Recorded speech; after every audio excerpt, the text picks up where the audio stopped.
कार्यक्रम के पुण्यार्जक हैं श्री कंवरलाल जी महावीर प्रसाद जी, पाटनी, मदनगंज, किशनगढ़, राजस्थान। गुरुदेव।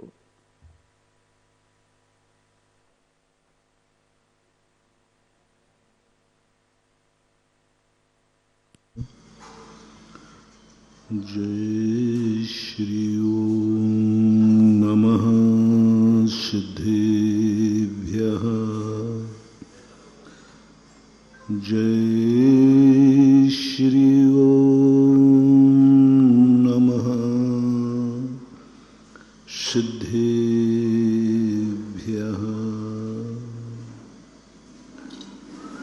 सर्वमंगल मांगल्यम सर्वकल्याण कारकम प्रधानम सर्वधर्माणां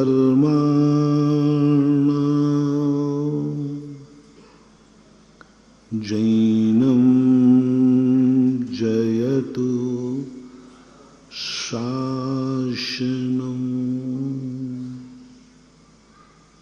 जैनम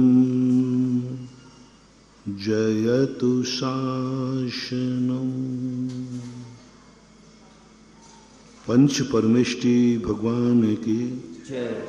आचार्य श्री गुरुवर कुंद कुंद महाराज की जय। आचार्य श्री गुरुवर विद्यासागर महाराज की जय जय जय। नमाचार आचार्य श्री समय सागर जी महाराज जी की जय जय जय। तीर्थ श्रोमणी जगत पूज्य निर्यापक श्रवण मुनि पुंगव श्री सुधा सागर जी महाराज जी की जय जय जय। क्षुल्लक त्रय की जय जय जय।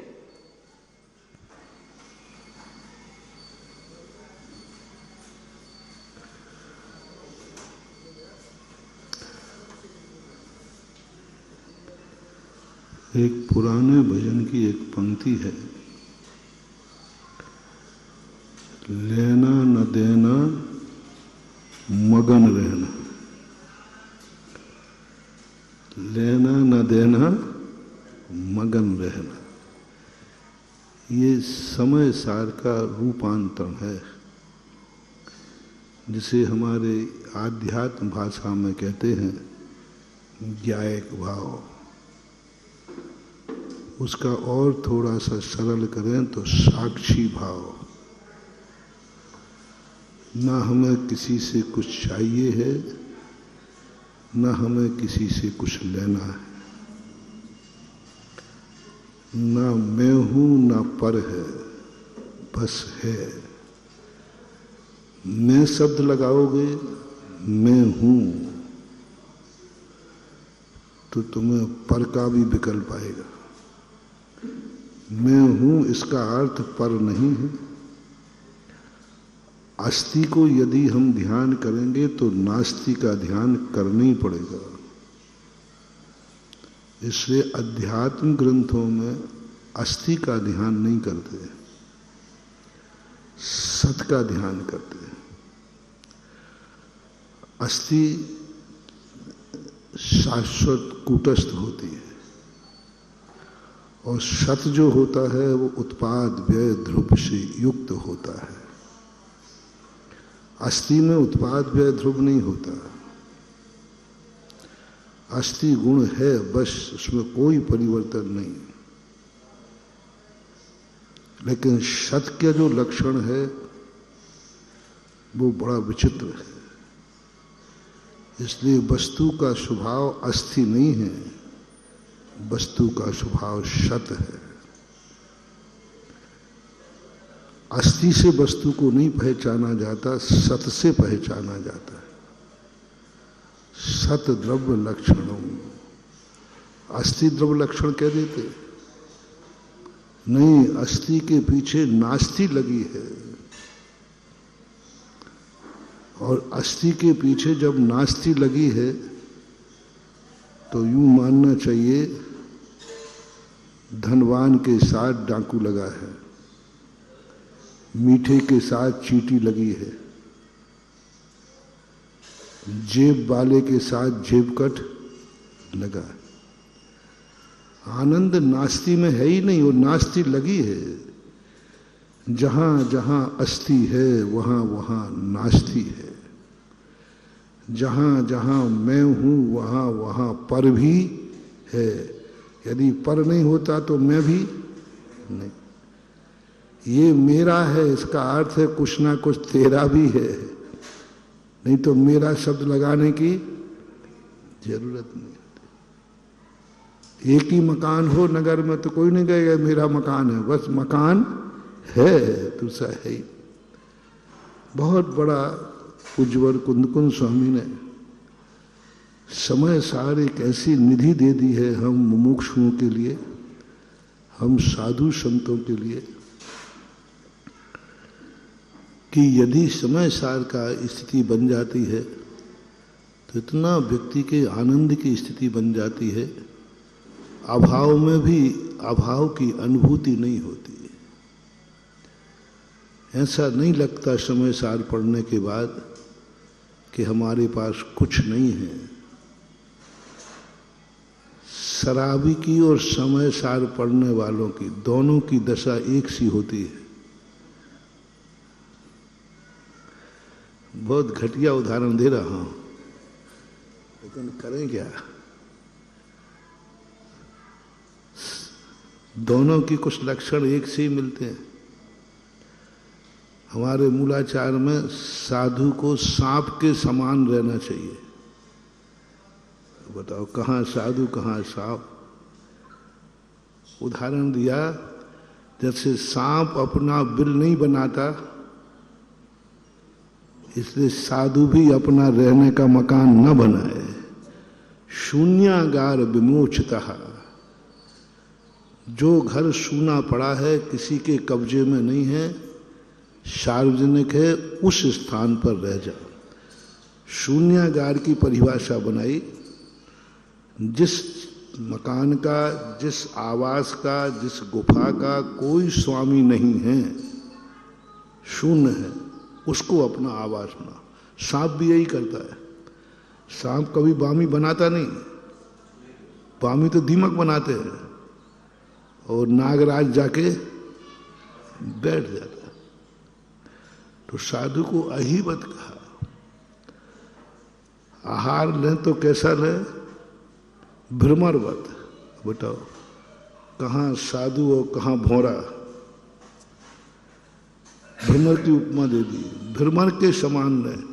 जैसे भ्रमर फूल से रस ले लेता है लेकिन फूल को धक्का नहीं लगाता। फूल से रस तो ले लेगा लेकिन फूल को धक्का। ऐसे ही साधु को कोई चीज चाहिए है तो श्रावक से ग्रहण करे लेकिन श्रावक को धक्का न लगे, बल्कि फूल को अच्छा लगे। फूल खिलते हैं जब भौरे मडराते हैं। फूल समझता है कि मेरी कीमत है, मेरे ऊपर भौरा मडरा रहा है, उससे फूल की कीमत बढ़ जाती है। इसी प्रकार तुम जिस गृहस्थ के यहाँ कुछ लेने जाओ, उस गृहस्थ का मूल्य बढ़ जाना चाहिए। जैसे भौरा मडरा रहा है, यहाँ भौरे बहुत दिख रहे हैं, इसका अर्थ यहाँ अच्छे फूल हैं, सुगंध वाले फूल हैं। सुगंध वाले फूलों की महक किसने बताई? भौरे ने। ऐसे ही कहा गया कि हे श्रमण, तुझे कुछ भी चीज चाहिए है तो जिससे तुझे मिल रही है, तेरे लेने के बाद उसकी कीमत बढ़ जाना चाहिए। बोलो, आहार होने के बाद तुम्हारी कीमत बढ़ती है कि नहीं? बोलो ना, है ना? कितनी बढ़ जाती है? इतनी बढ़ जाती है, इतनी बढ़ जाती है कि देवता भी नमस्कार करते हैं। जिस श्रावक के यहाँ मुनियों के आहार होते हैं, देवता उसे साष्टांग नमस्कार करते हैं। धन्य दाता धन्य पात्र। इतनी कीमत बढ़, पहले कोई नहीं पूछ रहा था, लेकिन जैसे ही साधु का हार हुआ, राजा श्रेयांश एक बहुत छोटा सा राजा था, जैसे ही महाराज के हार हुए चक्रवर्ती दरवाजे आ गया। चक्रवर्ती कभी किसी के दरवाजे नहीं जाता, लेकिन चक्रवर्ती हस्तिनापुर चला गया। सारा जगत कहता है कि अनहोनी कैसे हो रही है, चक्रवर्ती किसी के दरवाजे नहीं जाता, सारी दुनिया चक्रवर्ती के दरवाजे आती है। मंत्री लोग घबरा गए कि राजन आदेश क्या दे रहे, आप हस्तिनापुर चलना है, वहां राजा श्रेयांश के यहां। मंत्री कहते भगवान राजन आदेश दो, अभी लाओ श्रेयांश को। आपके आदेश पर वो तो दौड़ा चला आएगा। आपका सेनापति है, छोटा राजा है, आपकी तो थोड़ी सी खबर पहुंचेगी और वो अवभाग मान के चला आएगा। भरत चक्रवर्ती कहते नहीं, मैं जाऊंगा, क्योंकि वो अभी तक तो निर्मूल था, लेकिन महाराज को आहार देने के बाद वो अनमोल हो गया है। अब वो मेरे से भी बड़ा हो गया है। जिस तीर्थंकर के कदम मैं नहीं रोक पाया, उस तीर्थंकर के कदम राजा श्रेयांश के दरवाजे रुक गए। उसका कितना पुण्य। चक्रवर्ती कहता है मैं, और चक्रवर्ती जब हस्तिनापुर पहुंचा तो राजा श्रेयांश घबरा गए, बोले राजन आप आदेश फरमाते मैं खुद ही आ जाता, क्या बात है आप मेरे दरवाजे आए। राजा श्रेयांश भयभीत हो गए कि जरूर कोई हमसे उद्दंडता हो गई है, शायद भगवान के आहार चक्रवर्ती देना चाहते थे, लेकिन मैंने पड़गा लिया है, तो शायद चक्रवर्ती गुस्से में आ रहे हैं। तेरी ये औकात, तेरी ये औकात, मेरे रहते हुए तेने पड़गा लिया, तूने चौका लगाया क्यों? जब कहीं चौका नहीं मिलता तो अपने आप महाराज आते। ये भी हुआ है, एक शास्त्रों में हुआ है। जब तुम्हारा चौका लगता ना तो ये तो भगवान किसी का चौका नहीं लगे जिससे पहले ही दिन।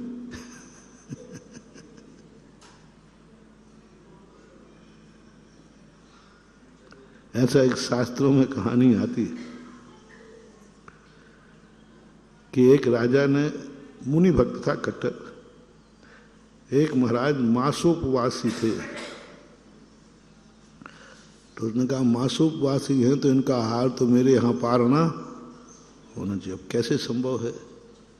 तो उसने नगर में टोंटी पिटवा दी कि वो ये उठेंगे तो सही, राजा का आदेश है कोई चौका नहीं लगाएगा, मात्र राजा का चौका लगेगा। और नगर के बाहर से रंगोली डाल दी कि महाराज सीधे। तो जैसे वो महल की तरफ आए, उसी समय महल में आग लगी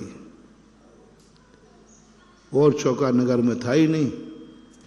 महाराज लौट गए और 1 महीने में एक बार आहार को उठते थे, फिर 1 महीने का आहार को उपवास कर लिया। अब राजा कहता अब तो और बड़े महाराज हो गए, अब तो उसने फिर कह दिया कोई नहीं करेगा चौका। दूसरी बार आए तो राजा का हाथी बिचक गया, और जैसे ही महाराज आ रहे हैं हाथी बिचक गया, सारे कोहराम मच गया। अस्त व्यस्त देखकर महाराज फिर लौट गए। कितने महीना हो गया वो? 3 महीना हो गया, 2 तो हो ही गए थे। उनकी शक्ति 1 महीने के उपवास करने की थी। अब किसी को 1 उपवास की शक्ति हो और 2 करना पड़े तो दिक्कत तो होगी कि नहीं होती। 1 महीने की शक्ति थी, अब 2 महीने हो गए, शरीर क्षीण हो गया। लेकिन हाथी बिचक गए, अब जा नहीं सकते। लौट के जा रहे थे रास्ते में एक गाय बैल मिला, उसने महाराज को मार दिया।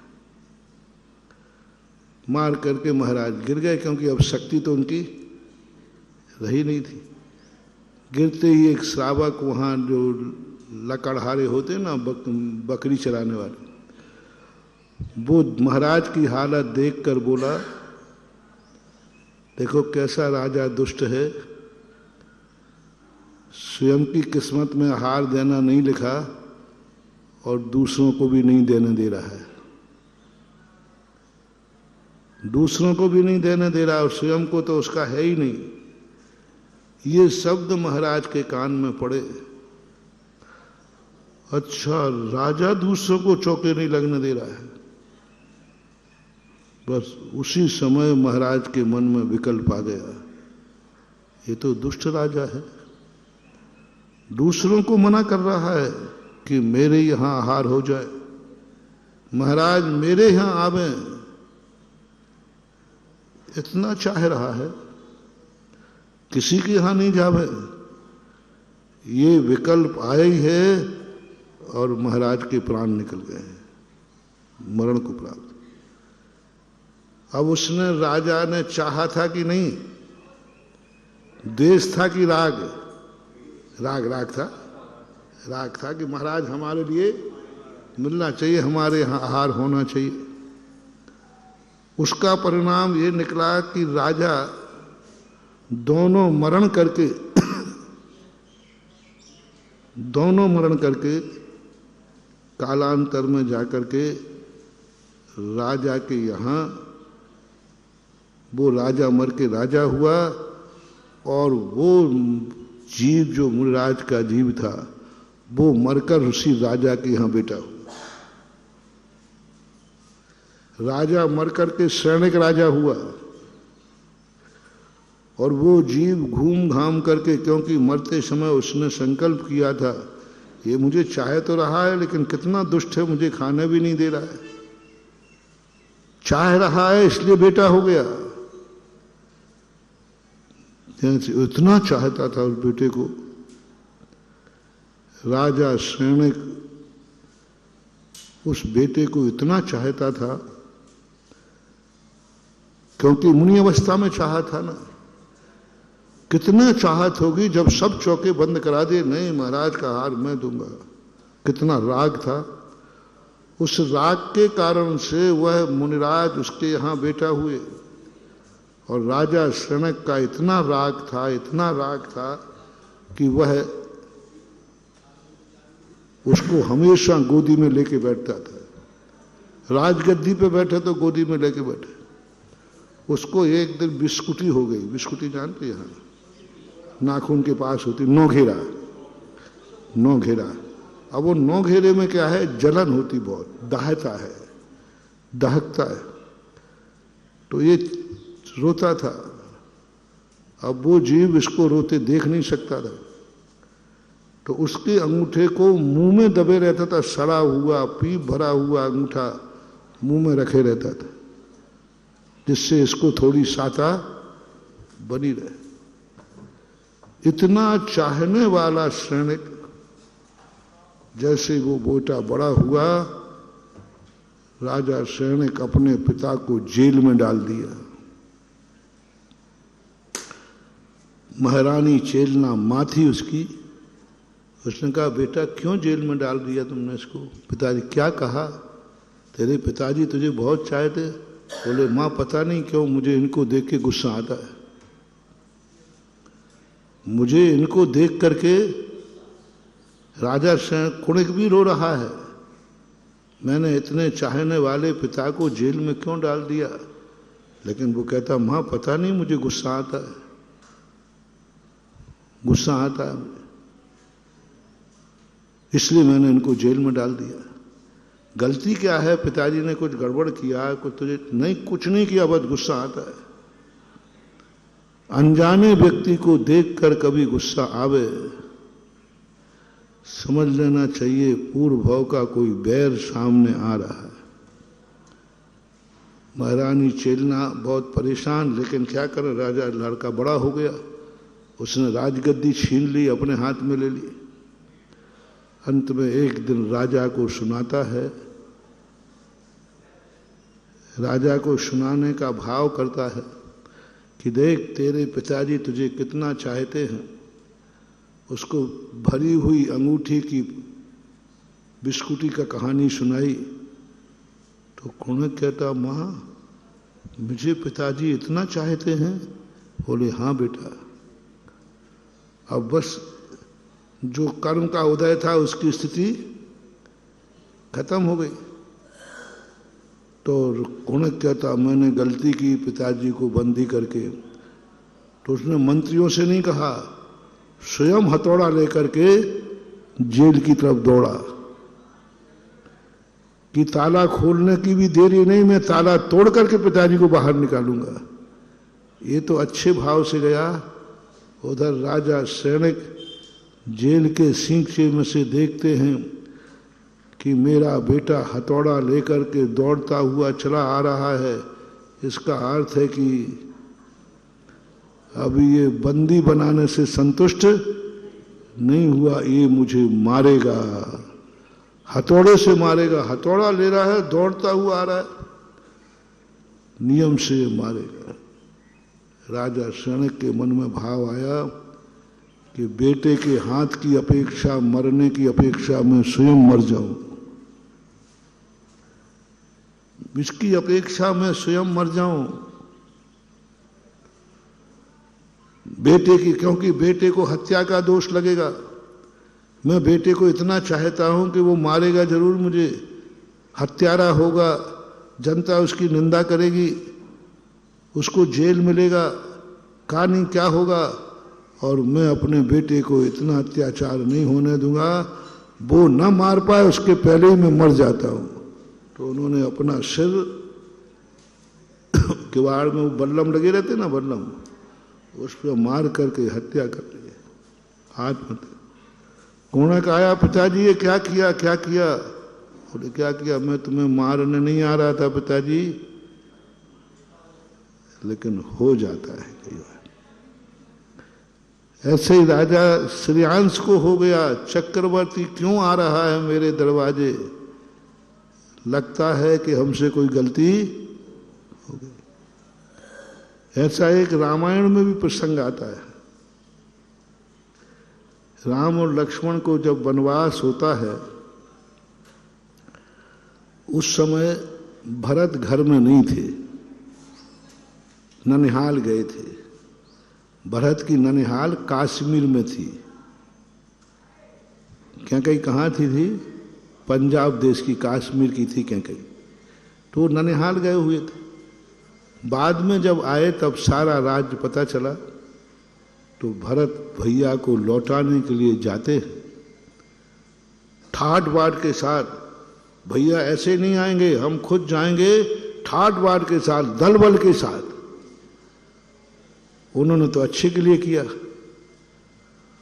उधर लक्ष्मण ने देखा, बोले भैया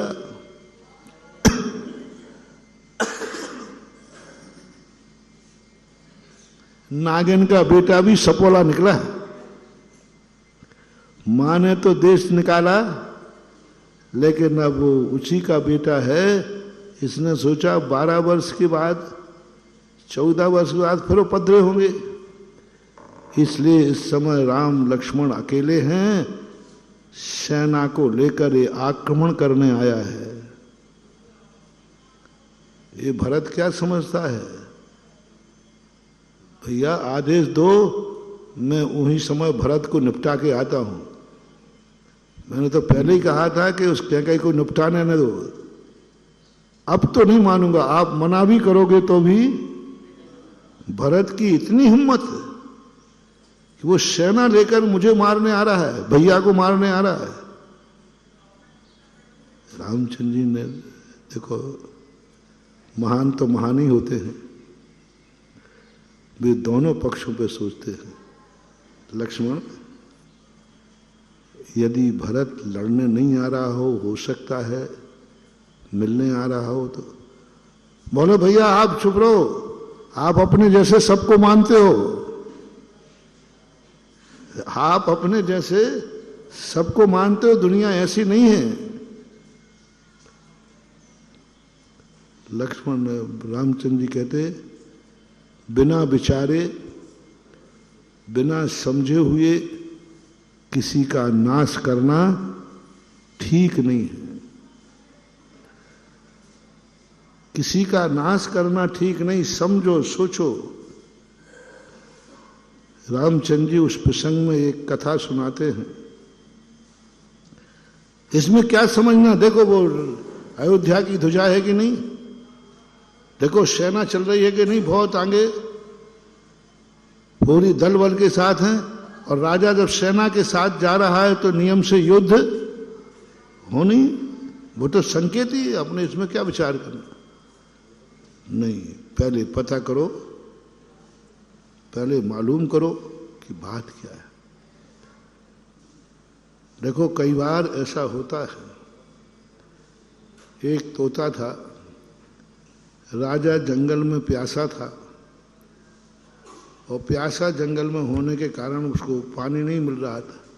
एक बहुत बड़े बरगद के पेड़ से पानी की धार चल रही थी, उसने दोना बनाया, वो पानी ले लिया।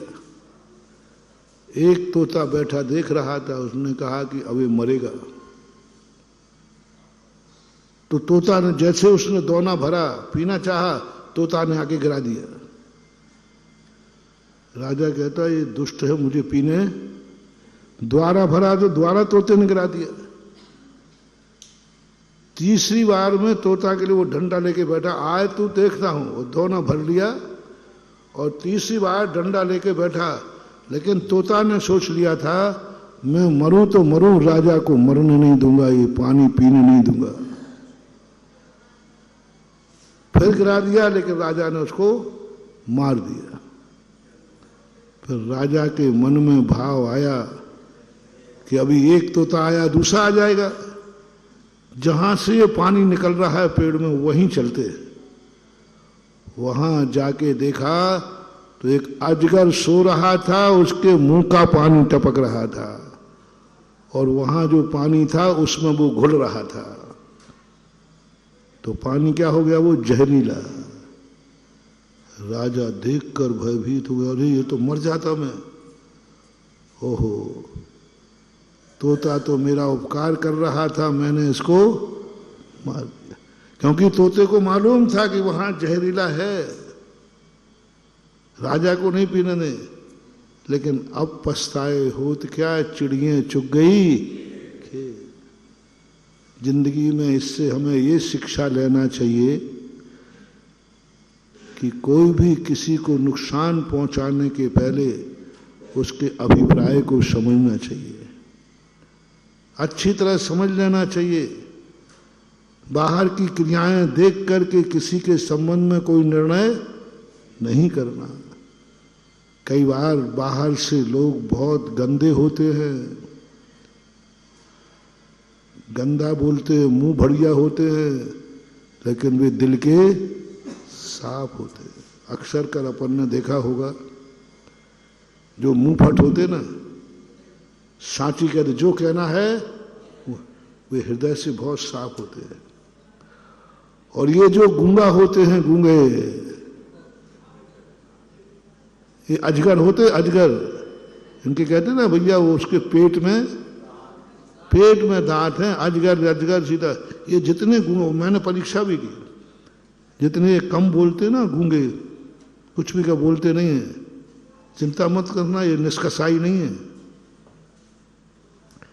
ये अंदर ही अंदर घुटके हैं। मैंने कई लोगों को देखा ये डिप्रेशन में जाते हैं, इनको रातों में नींद नहीं आती क्योंकि अंदर अंदर घुटके हैं।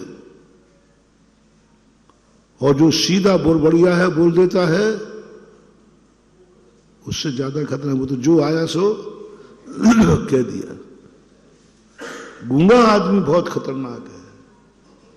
पेट में दांत होते हैं, सीधा निकल जाएगा। सांप तो काटता ही है, अजगर तो निगल जाता है। तो जो गूंगे फूंगे चलते हैं, जो कम बोलते हैं, इनको कोई अच्छा मत समझना, ये अंदर से बहुत कसाई होते हैं। और स्थिति बन जाती है कि कैसे समझे। इसलिए बिना विचारे लक्ष्मण कोई कार्य नहीं करना चाहिए। तुमने मात्र बाहर से देखकर अंदाज लगा लिया, बाहर से देखकर तुमने किया और तुमने कर दिया। 90% महानुभाव अपन लोग कर्मों का बंध बाहर से देखकर करते हैं, बाहर से देखकर करते हैं, हम उसको समझते नहीं। शास्त्रों में ऐसी एक कहानी और आती है कि गृहस्थ अवस्था के एक छुल्लक और छुल्लकानी थी, दोनों भाई बहन थे। ये जो दूसरों के ऊपर अपवाद होते ना, निरपराधी को अपवाद, तो वे दोनों विहार करते हुए मिल गए। तो दोनों भाई बहन तो थे ही, और बैठकर बातें करने लगे। जवान थे दोनों। एक जीव ने देखा और उसने उन पर शक कर लिया, देखो साधु तो बन गए हैं लेकिन रंग रेलियां मना रहे हैं, देखो कैसे हंस रहे हैं। साधु तो बन गए लेकिन अभी इनका बुरा भाव नहीं गया। और फिर दोनों भाई बहन थे, आराम से बैठे थे, चर्चा कर रहे थे। लेकिन देखने वाले से दूर से देखकर सावन के आंधरे को हरा हरा ही दिखता है, हरा हरा ही दिखता है। पापी को दुनिया पापी दिखती है, रागी को व्यक्ति वीतरागता में भी राग ही देखता है। रागी व्यक्ति की दृष्टि राग पर ही रहती है, नियम है। रागी व्यक्ति वीतरागता में भी राग देखता है और वीतरागी व्यक्ति राग में भी वीतरागता देखता है। गंदे आदमी को अच्छा आदमी भी गंदा लगता है और अच्छे आदमी को गंदा भी। हाँ, पारसनाथ जैसे गंदे आदमी, पापी आदमी,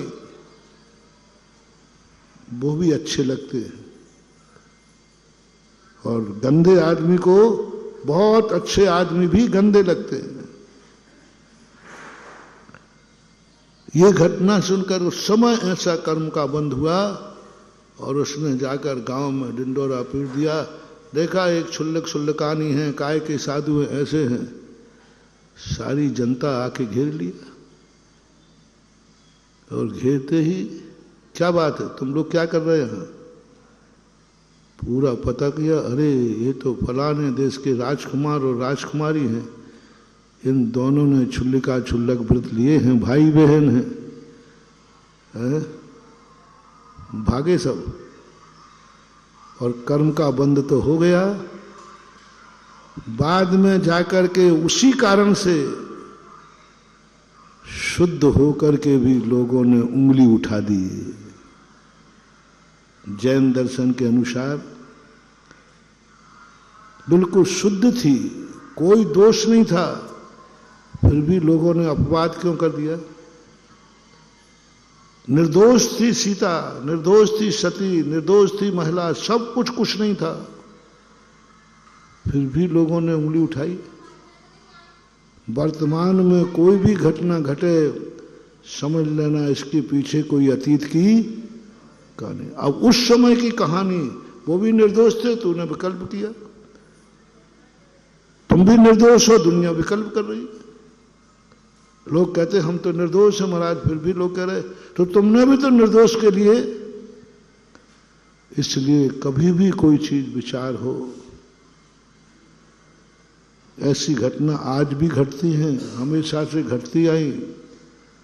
कई बार अपन किसी को और समझते हैं, वो निकलता कुछ और, अरे भाई आई एम सॉरी, मैंने तो समझा।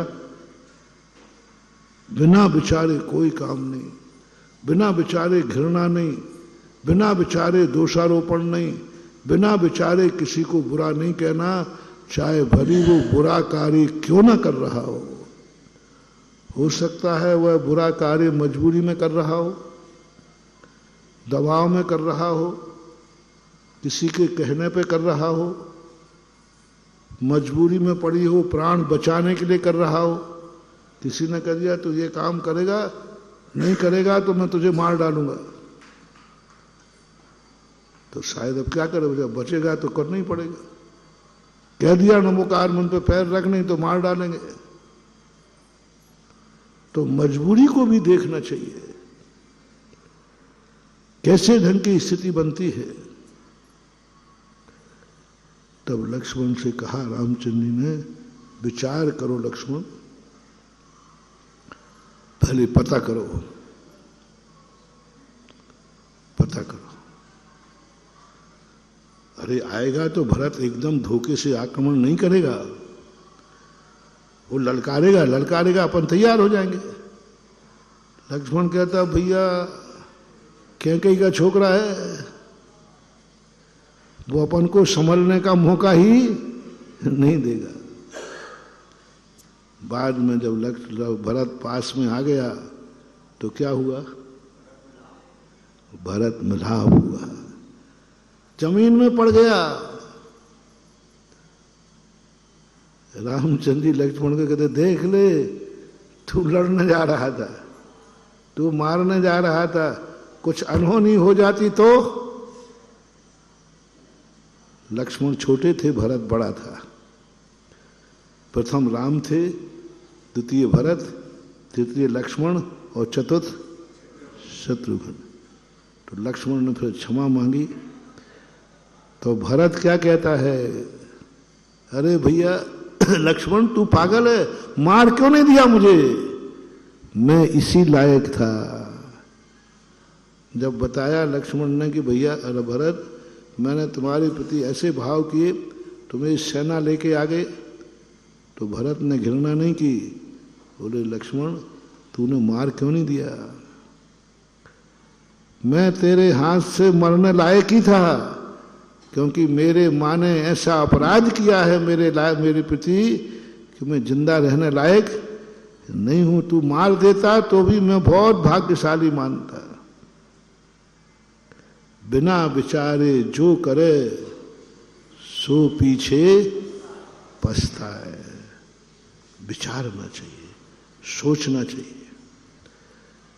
तो उसी प्रकार राजा श्रेयांश घबरा जाता है, भरत चक्रवर्ती आया है, अब हमारा नाश निश्चित है। लेकिन अपन तो दूसरा प्रसंग चला रहे हैं कि भरत चक्रवर्ती आया और राजा श्रेयांश को गले लगा लिया, सम्मान किया। राजा श्रेयांश का राजा ने वहीं बुला लेते, बोले नहीं तेरा मूल्य इतना बड़ा है, मैं तेरे सामने कुछ भी नहीं हूं, राजन मैं तो आपके अधीनस्थ हूं। बोले नहीं तू पुण्यहीन था, जब से भगवान को आहार दिए हैं तू अनमोल हो गया है, इसलिए मैं तेरे दरबार आया। प्रसंग सुना रहा हूं, भौरे के समान उपमा दी है, भौरे के समान। क्योंकि भौरा फूल से रस लेता है, फूल को तकलीफ नहीं होती, क्योंकि फूल कहता है भौरे के कारण मेरी कीमत बढ़ गई। तब मैंने सोचा साधु को आहार लेते समय भौरे की उपमा क्यों दी। अब बताओ कहाँ भौरा चौरिंद्री, लेकिन दिए। क्योंकि साधु जब भी किसी के हाथ से आहार लेने आएगा, उस ग्रस्त को धक्का नहीं लगाएगा, बल्कि उस ग्रस्त का मूल्य बढ़ाएगा, अनमोल हो जाएगा, वो जगत का पुण्यात्मा हो जाएगा वो।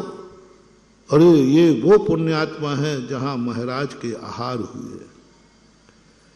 इसलिए साधु आहार लेने ही नहीं जाता है, तुम्हारी कीमत बढ़ा के आता है।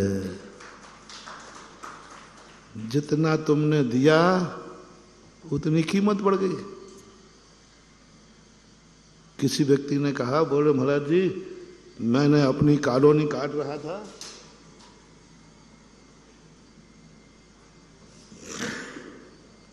वहां मैंने एक प्लाट मंदिर को दान दे दिया। अरे महाराज जी बहुत महंगी कॉलोनी है, बहुत बहुत महंगी कानून, लाख रुपया स्क्वायर फीट का है।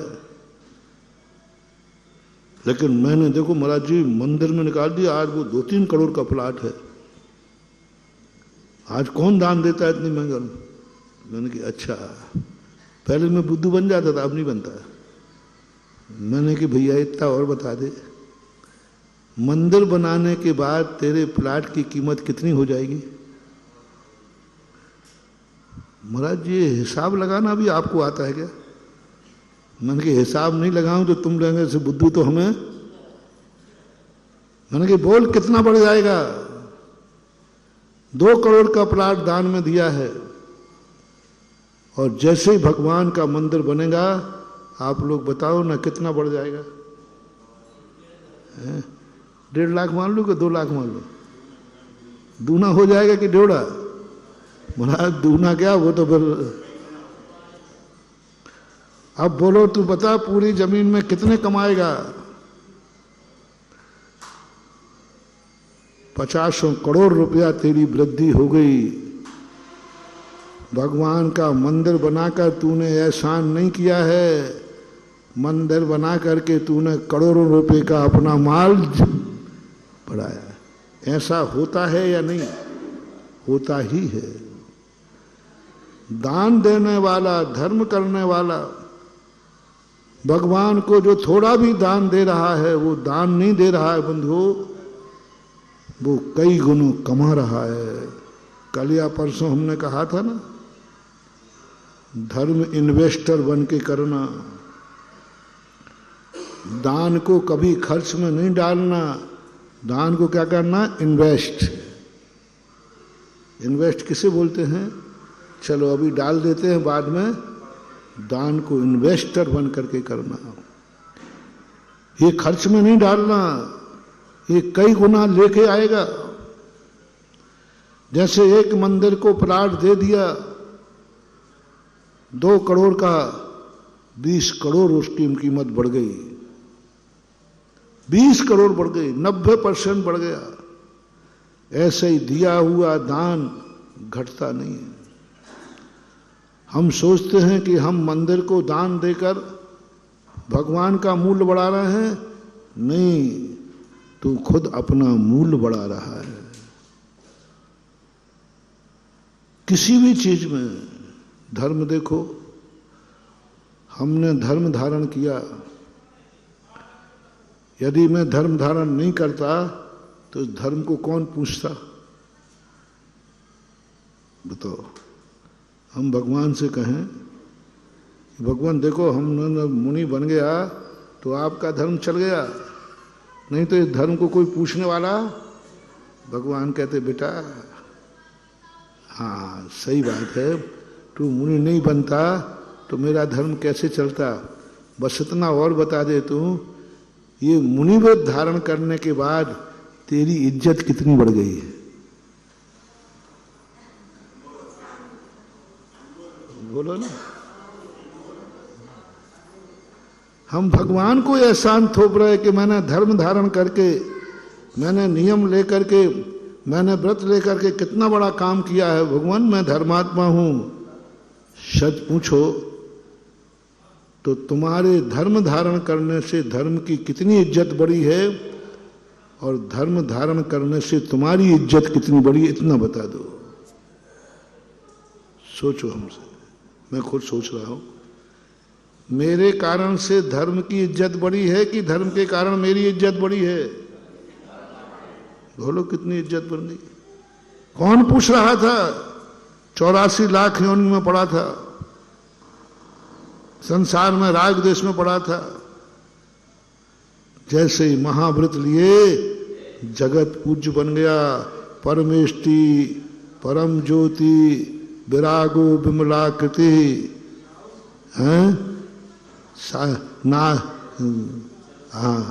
सर्वज्ञ अनादि मध्य अंत से रहित शास्ता शास्तो। क्या बात है, कितनी इज्जत, कितना शान बढ़ा, कोई घाटा का सौदा नहीं। ठीक है, हमारे इस कारण से धर्म को सहारा मिल गया। हमारे कारण से धर्म हमारे पास टिक गया। तो धर्म को तो मिला मात्र सहारा, और हमें तो मिल गया सारा, सारी दुनिया। पंच परमेष्टि मिल गए, पंच परमेष्टि का पद मिल गया। ठीक है, मंदिर भगवान का मंदिर बन गया। यदि कॉलोनी में वो प्लाट नहीं देता तो मंदिर बनने वाला, ठीक है मानता हूं कि तेरे प्लाट देने से मंदिर बन गया, लेकिन अकेला यही एहसान मत छोड़ो, मंदिर बनने से 2 करोड़ के प्लाट पर तूने 20 करोड़ कमाए हैं रे बनिया।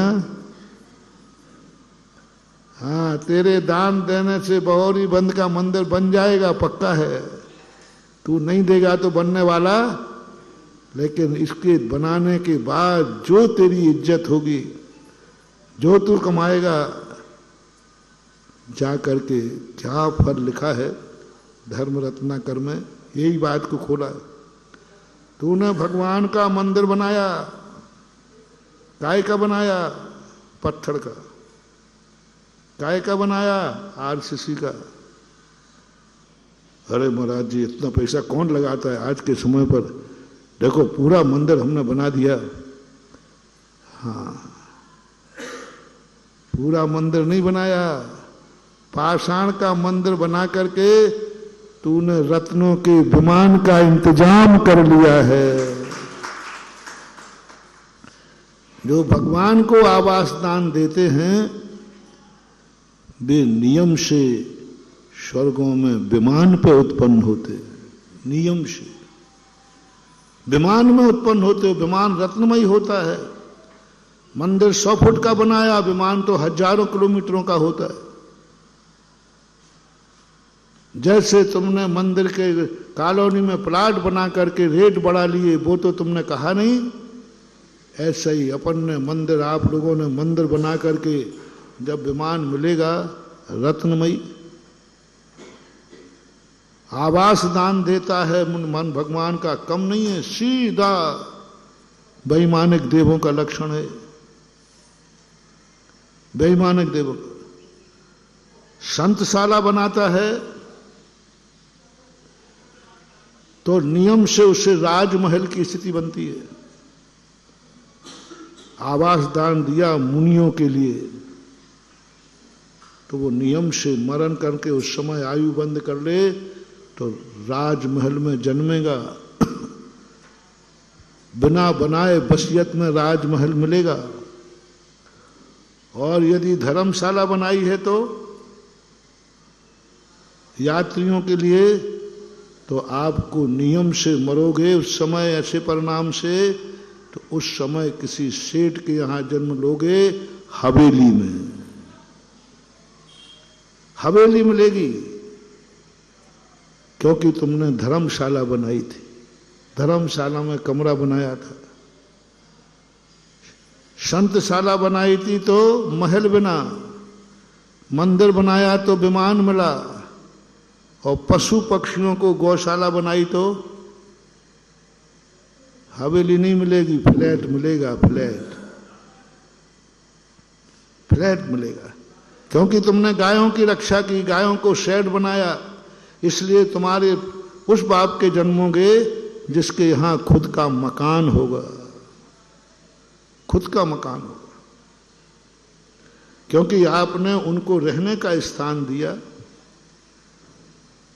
अब आप लोग सोच लो, थोड़ा आज मैं हिसाब किताब ऑडिट कर रहा हूं, अकाउंट पढ़ा रहा हूं, अकाउंट। अब प्रसंग है, कभी कोई आ जाता, कभी तुम्हारी बुद्धि जो आती है अहंकार की, मैं मंदिर बना रहा हूं, मैं महाराज को आहार दे रहा हूं, मैं महाराज का विहार करा रहा हूं, मैं देखो प्रतिदिन अभिषेक करता हूं, मैं पूजा करता हूं, मेरा रात्रि भोजन त्याग है, मैंने व्रत ले लिया है, मैं मुनि बन गया हूं। देखा कितना बहादुरी का काम किया। अरे मुनि बनना बहादुरी का काम नहीं है, बोलो ना। तुम्हें को शोभा दे रहा, मैं हमरे मुंह से मत कहलवा देना है तुम्हारे लिए तो शोभा दे रहा है। तुम तो कहोगे अंदर विषय वासना वर्ते बाहर लोक लाज भय भारी, ताते परम दिगंबर मुद्रा, धर न सके दीन संसारी। है इसमें कोई अंदर विषय वासना भरते, अंदर क्या भरा है? विषय वासनाएं कसाय भरे। बाहर लोक लाज भय भारी, लोक लाज है कैसे नंगे रहोगे? बाहर लोक लाज भय भारी, तात परम दिगंबर मुद्रा, धर न सके दीन संसारी। ये दीनहीन संसारी व्यक्ति दिगंबर मुद्रा धारण नहीं कर सकता महाराज। बहुत बहादुरी का काम है, ये आपको शोभा देगा। हम कहें तुमसे, देखा मेरी बहादुरी, हाँ देखा बहादुरी, देखो मैं मुनि बना हूं, तो ये हमारा अहंकार है। तुम कहो तो भक्ति है, क्या है भैया? तुम लोग कहोगे तो भक्ति है, और मैं कहूं तो अहंकार है। बहुत सारे लोग कॉलोनी वाले कह रहे भैया बहुत बड़ा काम किया आपने, मंदिर बना दिया, बहुत बड़ा दान दिया, तो ठीक है, क्योंकि कॉलोनी वाला 2 करोड़ का प्लाट ले ही नहीं सकते थे, कभी मंदिर बनना ही नहीं था। कॉलोनी वालों की इतनी हिम्मत ही नहीं थी कि 2 करोड़ का प्लाट ले ले। तो वे तो कहेंगे भैया बहुत बड़ा काम किया आपने, प्लाट दे दिया, मंदिर बन गया। लेकिन प्लाट देने वाला न कहे, प्लाट देने वाला ना कहे, नहीं तो सब नाश हो जाएगा। कॉलोनी वाले कहें कि इसने 2 करोड़ का प्लाट दिया है, वो सम्मान करें तो बात बनती है। लेकिन प्लाट देने वाला कहे कि देखा मेरे जैसा दानी कोई देखा, मैंने 2 करोड़ का प्लाट दिया है, तो तुम बर्बाद हो जाओगे।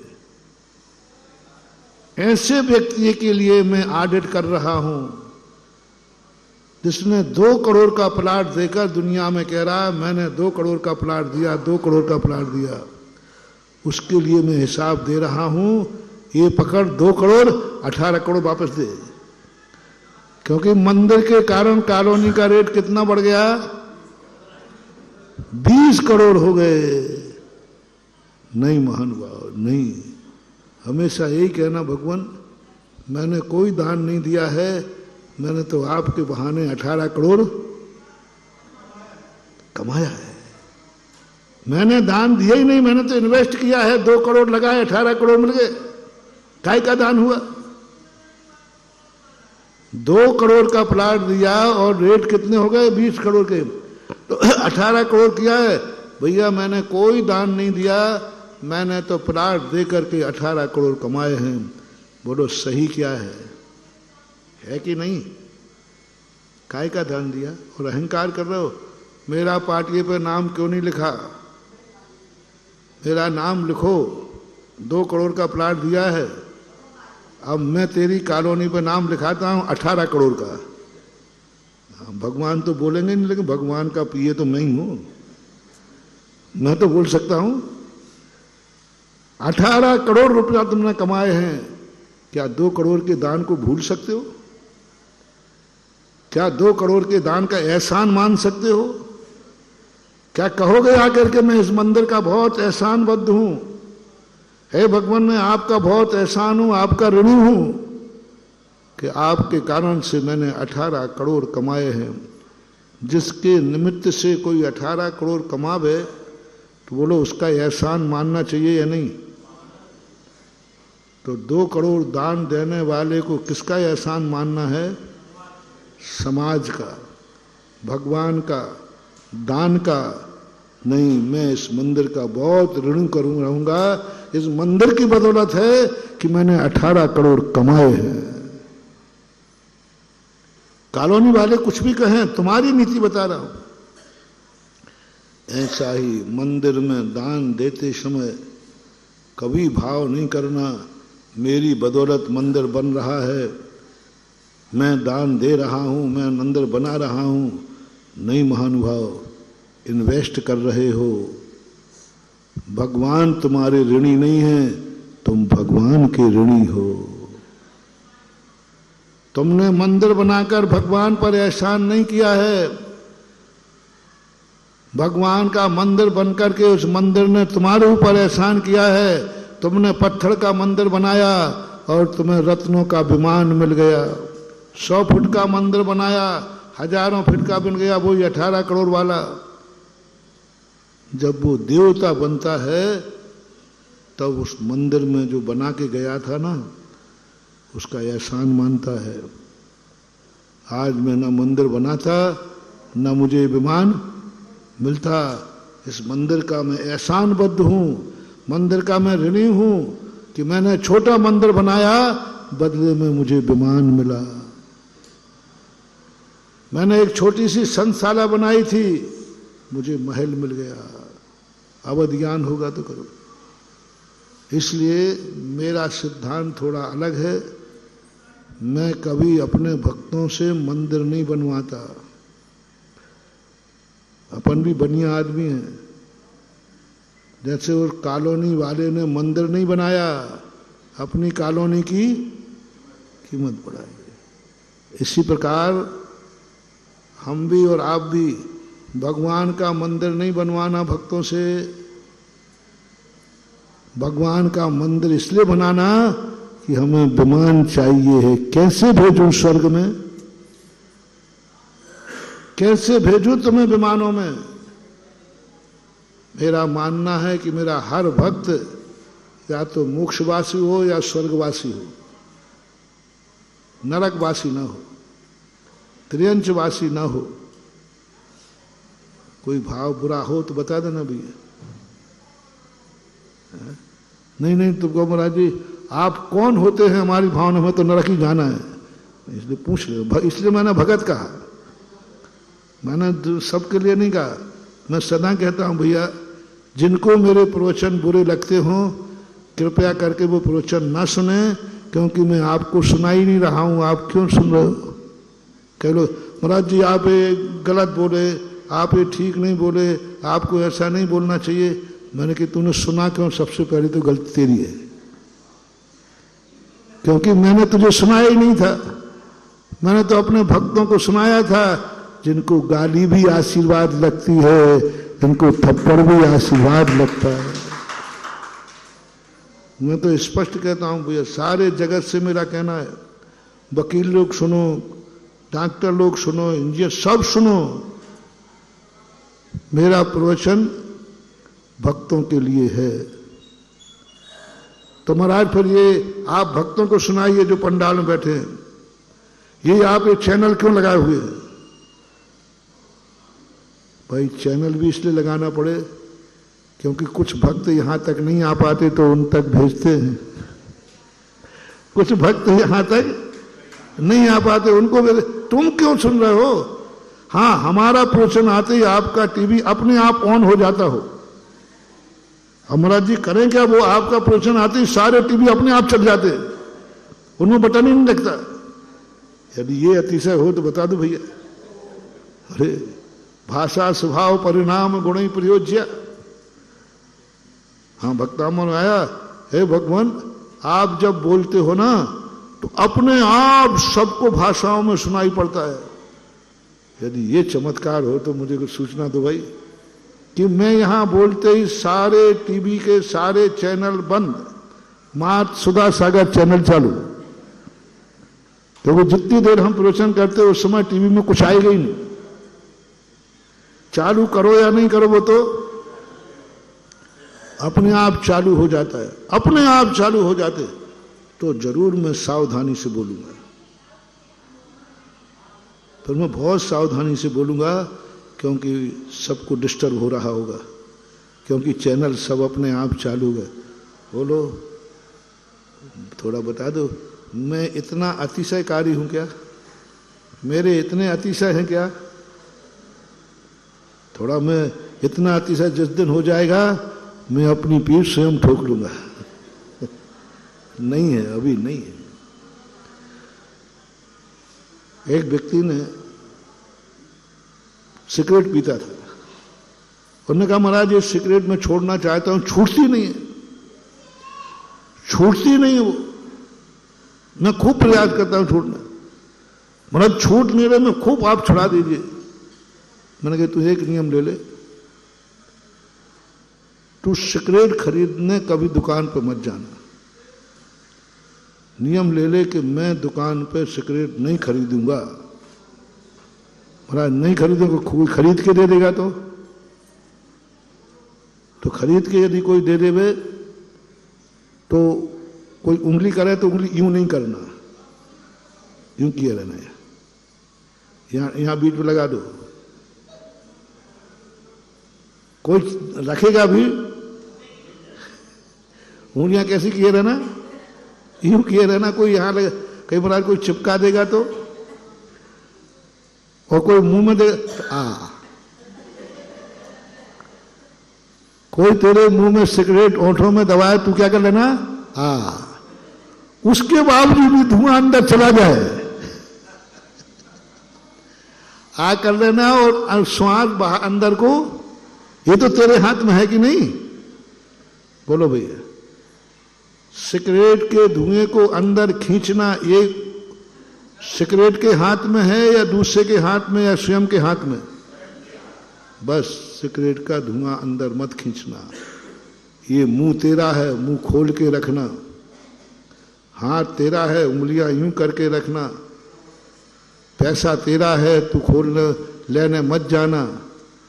पैकेट की डिब्बी है, तू हाथ से, तेरे हैं, हाथ से पैकेट को नहीं खोलना, क्योंकि हाथ किसके हैं? पे डिब्बी तुम्हारी नहीं है, हाथ तो तेरे हैं ना।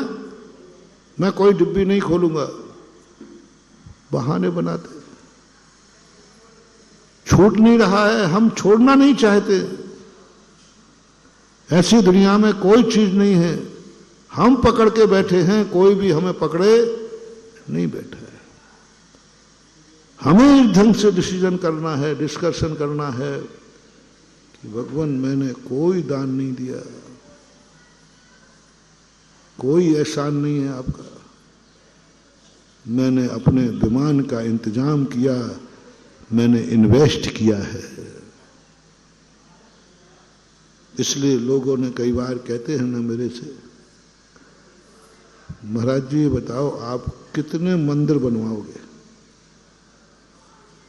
पहले वो सुना रहा था कि जो मैं प्रवचन दे रहा हूं कई लोगों को अच्छा नहीं लगता, कृपया करके मेरा कहना है वो मेरा प्रवचन न सुने, बल्कि मैं उल्टा कोर्ट केस करूंगा कि जब तुम्हारे लिए प्रवचन नहीं था तो तुमने सुना क्यों? तो कोर्ट केस की महावीर ने अनुमति नहीं दी थी, नहीं तो अभी तक तो निपटा देता हूं। जो चीज हमने तुम्हारे लिए नहीं रखी और तुम उसको उठाओगे तो चोर कहलाओगे कि नहीं? बोलो भाई, आप लोग शेयर करो। जो चीज तुम्हारे लिए नहीं है और तुम लोग उसको उठा लो तो बताओ काय में आएगा भैया? ये प्रवचन तुम्हारे लिए था ही नहीं, तुमने सुना क्यों? चोर कहीं का। स्पष्ट कह रहा हूं, यहां लिखा है स्पष्ट, फलाने व्यक्ति का प्रवेश। जिनको प्रवचन अच्छा नहीं लगता कृपया करके वो ना सुने,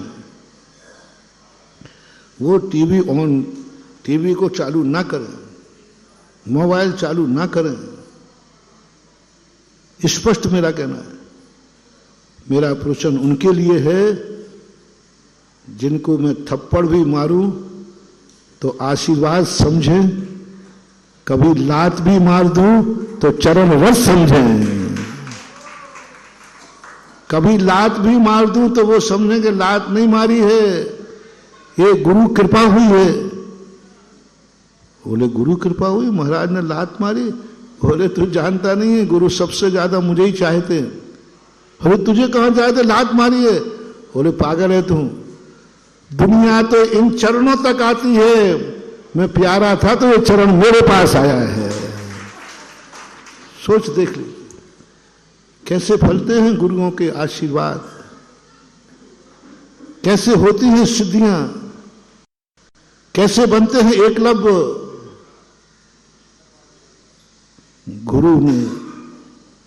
गुरु ने अंगूठा मांगा, बुरा भाव था, गुरु ने पढ़ाने से मना कर दिया, लेकिन एकलव्य पढ़ गया। कौन से सिद्धि हो गई? गुरु ने चलाकर लात मारी, गुस्से में मारी।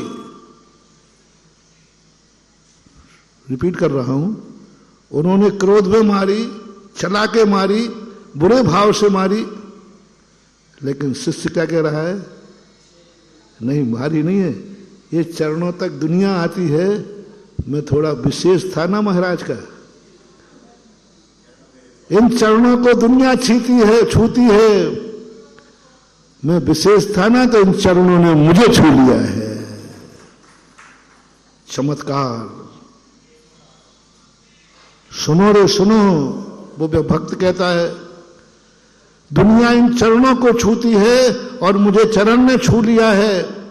तुम्हें लात मारना दिख रहा है, मुझे इन चरणों से। आज तक किसी ने चरण छुए हो? पत्थर से कोई नारी बना हो तो बताओ। चरण छूने से आज तक चमत्कार नहीं हुआ, लेकिन चरणों को जिसने छू लिया तो पत्थर भी अहिल्या बन गई। बोलो, वैष्णव दर्शन की कहानी है। अहिल्या ने राम के पैर छुए तो पत्थर से वो अहिल्या बन गई, कि राम के पैर ने पत्थर छुआ तो अहिल्या बन गई? बोलो, पैर छूने से ज्यादा चमत्कार किसमें है? जिस दिन पैर तुम छुओगे तो तुम्हारी भक्ति है, और जब गुरु छुएंगे, भगवान छुएंगे तुझे तो चमत्कार है। इसलिए मैं प्यारा था, इसलिए महाराज के चरण दुनिया छूती है। इन चरणों ने मुझे छू लिया, अब मैं तर जाऊंगा, मैं अहिल्या बन जाऊंगा। ये सोच जिस दिन तुम्हारा आ जाए, उनके लिए फलेगा मेरा आशीर्वाद। उनके लिए है ये प्रवचन, उनके लिए है आशीर्वाद, उनके लिए है ये पैर, उनके लिए है ये लातें। जो लातें खा करके कहते हैं मेरे लिए चरणों ने छुआ है, वे सुने मेरा प्रवचन।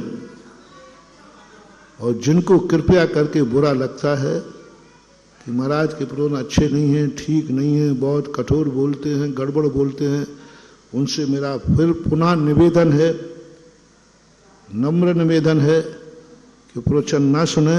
और भक्तों से कहना है, यदि कभी वो प्रवचन सुन ले में और उल्हाए ना देवें तो उल्टा क्लेम और करना। आज की कैसे रख लेना थोड़ा, सब लोग आज कह रहे तुमने सुना क्योंकि प्रवचन तुम्हारे लिए था ही नहीं। मैंने आप लोगों से सीखा है। 2 बेटे थे, थप्पड़ भी यदि गुरु मान रहा है तो समझ लेना उसने शिष्य तुम्हें मान लिया। आशीर्वाद के लिए नहीं कह रहा हूं। यदि गुरु ने थप्पड़ मारा है, इसका अर्थ गुरु ने तुम्हें शिष्य स्वीकार कर लिया है। फॉर एग्जाम्पल, 2 व्यक्ति शराब पी रहे थे, एक उसमें आपका बेटा था और एक पड़ोसी का बेटा था। आपको देख करके किस पे गुस्सा आएगा?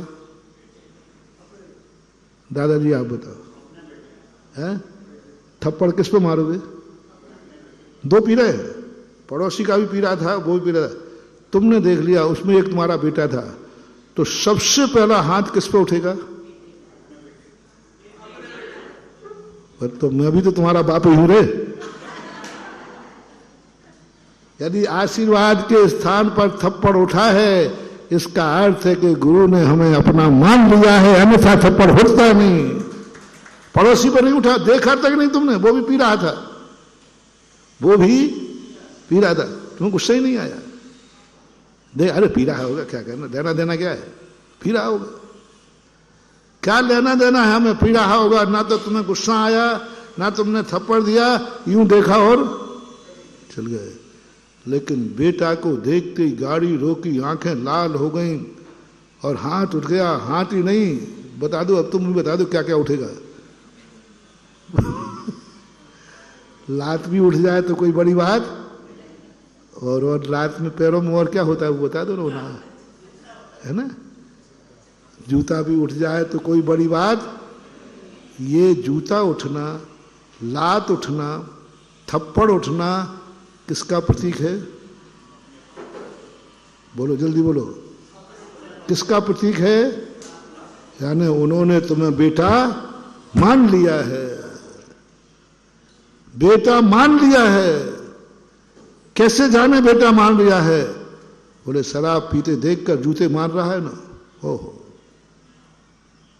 ये लक्षण तुम्हें दुनिया में कहीं नहीं मिलेंगे, सुधा सागर पुराण में मिलते हैं। दुनिया कहती महाराज आशीर्वाद दे रहा है तो समझ लिया कि ये बेटा है, उसको बहुत अच्छी तरह पुचकार रहा है, गोदी में खिला रहा है, वसीयत दे रहा है, तब बेटा है। नहीं, ये बेटे में तो धोखा हो सकता है, आशीर्वाद फर्जी हो सकता है, आशीर्वाद मुंह देखी हो सकता है, लेकिन थप्पड़ और क्रोध वो नहीं होगा। थप्पड़ और क्रोध आ रहा है, इसका अर्थ है कि उसने तुम्हें बेटा मान लिया है। और जब बेटा मान लिया है तो समझ लेना उसी थप्पड़ में तुम्हारी वसीयत लिखी हुई है बाप की, आशीर्वाद में नहीं, थप्पड़। बस मैं यही चाहता हूं, मैं यही करता हूं। उनके लिए ये प्रवचन है, उनके लिए हमारी वाणी है, जिनको मेरे मुख से निकली हुई हर बात मंत्र लगती है, मंत्र लगती है। उनको है हमारे 24 घंटे में जो मैं कमाता हूं, ये वसीयत उनको देता हूं और उनको सिद्धि होना शुरू हो जाएगी। ले लेना तो गुरु को अंगूठा, कोई फर्क नहीं पड़ता। ऐसा चमत्कार होगा कि दुनिया दाएं हाथ से तीर चलाएंगे और तू बाएं हाथ से चलाएंगे। ये चमत्कार होगा किसका? बाएं हाथ से आज तक कोई धनुष सही नहीं चला पाया, लेकिन अंगूठे दान देने का परिणाम है कि बाएं हाथ से भी चलाना सीख गया। इसलिए मैं कह रहा हूं, तुम दान दे रहे हो, महाराज बहुत खर्चा करा दिया, आप जहां जाते हो बहुत परेशान हूं मैं, जहां हम जाते, अब आजकल टाइटल बन गया, वहां 10-25 करोड़ तो तुम्हारे निपटेंगे, और छोटे मोटे में मैं निपटता नहीं हूं। जहां जाता हूं वहां 10-25 करोड़ तो, चतुर्मास तो 100 करोड़ से निपटता है। बहुत खर्चीला साधु, चतुर्मास 100 करोड़ पे जाता है, गर्मी सर्दी 20-25 पे जाती है, और बिहार करते समय 2-4 दिन पूछ लो इस्लामाबाद में। सलमनाबाद 2 दिन करोड़ों में निपटे, करोड़ों लग गए, कट ली 2 दिन के अंदर, 2 दिन के थे शायद, 2 हार हुआ था, 2 दिन में करोड़ों रुपया खर्च करा दिया। कटनी देखो, मुश्किल से महीना भर रहा हूं, देख लो कितने से निपट गए। अब तो चेत जाओ रे, मुझे मत बुलाया करो रे, मत बुलाया करो। अब इतनी खुली खुली बोल रहा हूं, मैं करूं क्या बताओ। मत बुलाओ रे, मत बुलाओ, करोड़ों से निपटोगे, करोड़ों से छोटा मोटा मेरे काम होने वाला। और बताओ भैया, इतनी खुली कहने के बाद सबसे ज्यादा निमंत्रण कहां आ रहे हैं?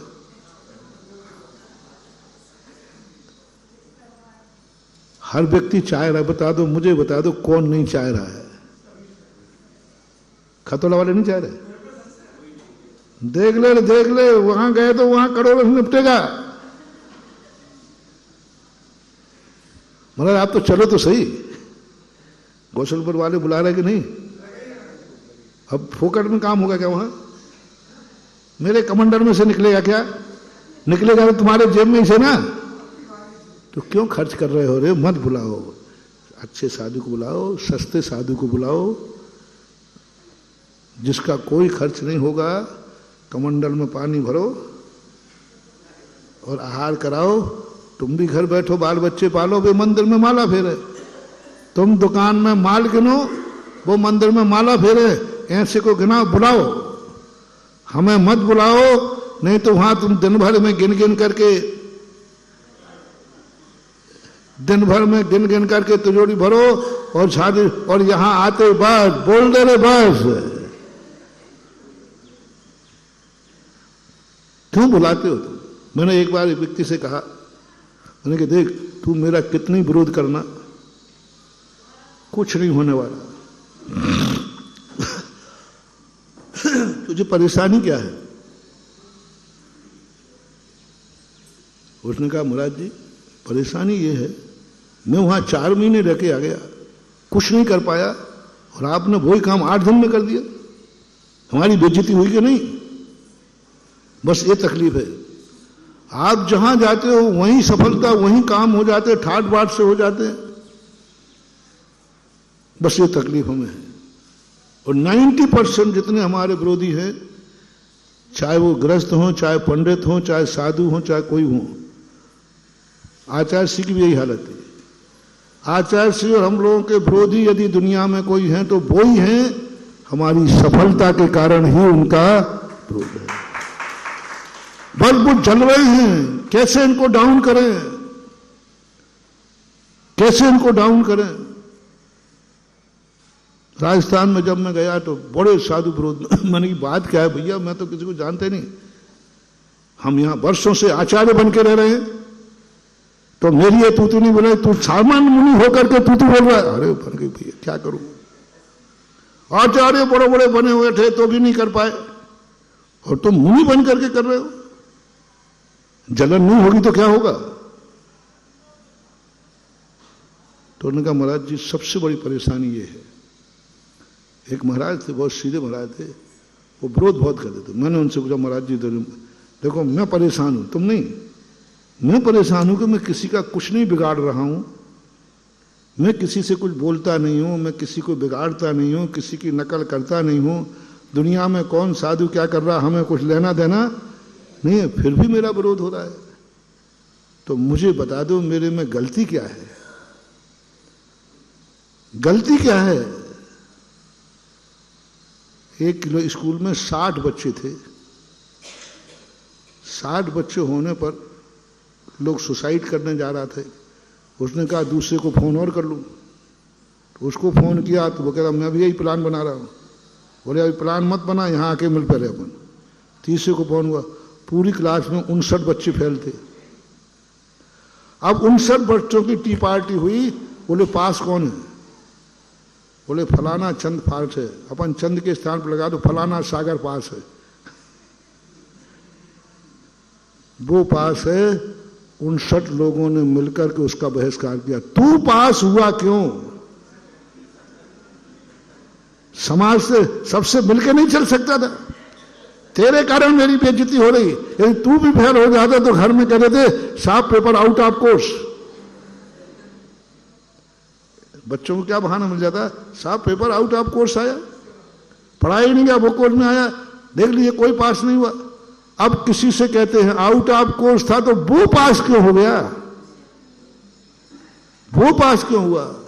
हमारे पूज्य गुरुदेव के ऊपर यही उंगली थी कि ऐसी साधना ऐसी तपस्या करते थे कि अन्य साधुओं की भजते।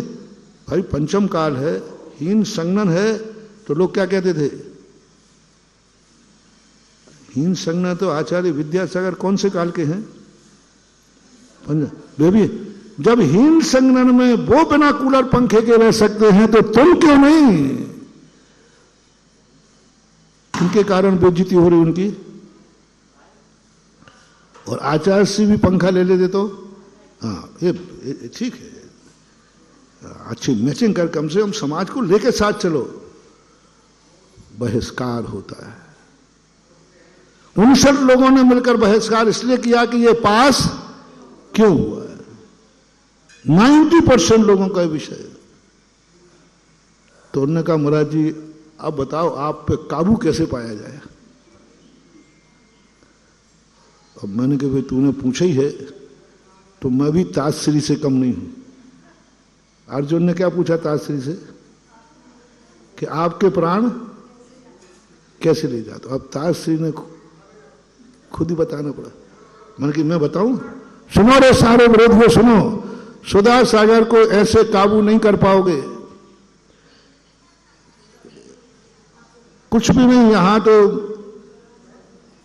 दान ऐसे ही आएगा। बस एक तरीका है, इन दानियों को भड़का दो।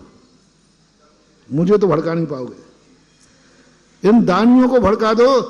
सुधा सागर जहां जाए कोई भी व्यक्ति दान नहीं देगा। हमारे पहले आ जाया करो, हमारे पहले आ जाया करो और पूरे गांव में डंडोरा पीटो, देखो सुधा सागर आने वाले हैं, कोई भी व्यक्ति 1 रुपया दान नहीं देगा। जैसे हमने गौसलपुर के लिए कहा था, ये अभियान चलाओ रे तुम लोग। ये विरोधियों के लिए कह रहा हूं, जहां मेरा जाने का हो तुरंत पहुंचो वहां। हालांकि कुछ काम कर रहे हैं साधु, कर रहे हैं, कुछ साधु भी कर रहे हैं, कुछ पंडित भी कर रहे हैं। देखो सुधा सागर आएंगे, वो दान पे बोलेंगे तुम्हें 1 रुपया भी दान नहीं देना है, पर हमारे भक्त कबूतर के समान है। बहेलिया आएगा, जाल बिछाएगा, तुम फंस मत जाना। और मैं कह देता हूं देखो भैया, जो महाराज कह गए हों उनकी बात मानना, लेकिन तुम क्या हो, तुम तो उल्टा और करते हो। जहां कोई मना करके जावे वहां सबसे ज्यादा दान होता है।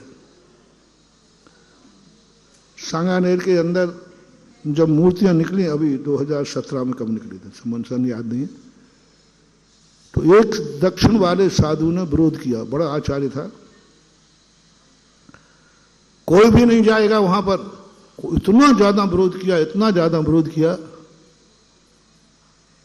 इतना ज्यादा विरोध किया, लोग कहने लगे मुराद जी बहुत विरोध हो रहा है, आपके मूर्ति निकालने में बहुत गंदा विरोध हो रहा है, बहुत बुरी तरह विरोध हो रहा है, अब ये कार्यक्रम तो फेल हो जाएगा। मैंने की डबल तैयारी कर लो। मुराद जी कोई नहीं आएगा, विज्ञापन का युग है, आपके विरोध में पूरे वार्षिक भरे पड़े हैं, पूरा दक्षिण भारत में मंदिरों में वार्षिक चल रहा है, कोई नहीं जाएगा। मैंने की डबल तैयारी कर लो,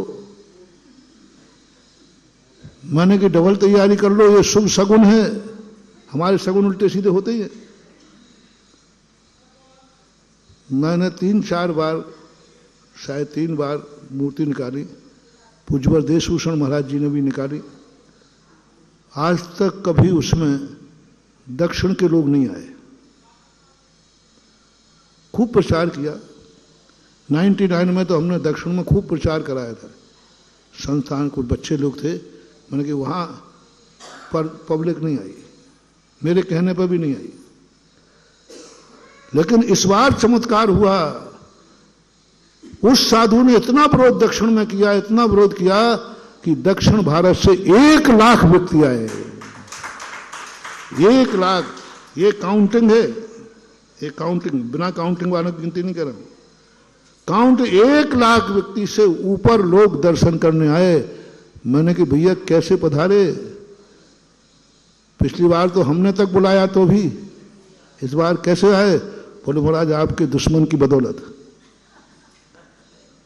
अब बोलो क्या करोगे रे, थक जाओगे रे, काय को सिर फोड़ रहे हो, ये पहाड़ है, थक जाओगे, सिर फूट जाएंगे, उल्टा होता है। तुम विरोध करके हमें डाउन करना चाहते हो, और हम भीम है भीम। दुर्योधन ने जहर भरी खीर पिला के कहां पटक दिया?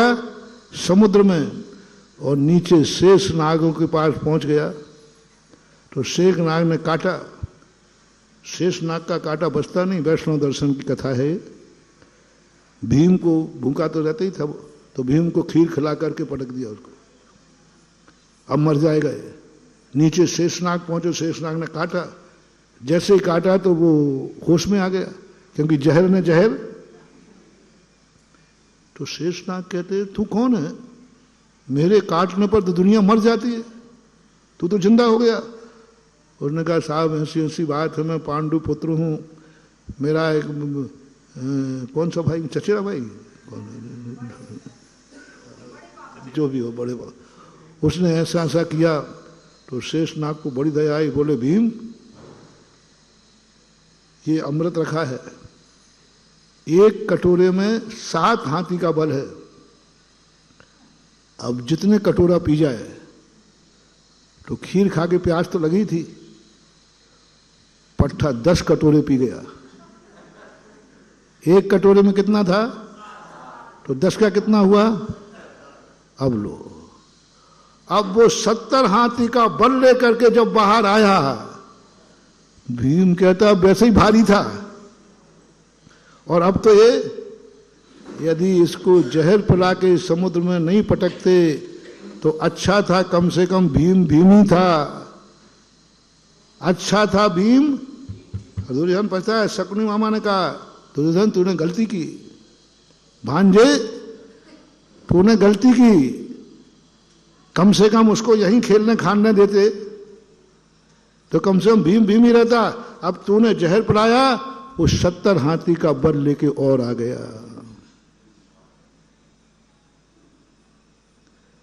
जब जब तुम विरोध करोगे, एक एक विरोध में 10-10 हाथी का बल बढ़ेगा बढ़ेगा। जितना जितना विरोध करोगे, जितना जितना तुम मिटाने का भाव करोगे, उतनी उतना गुण बढ़ते हैं, उतनी उतने गुण बढ़ते हैं। रामचंद्र जी की शक्ति उतनी नहीं बढ़ती,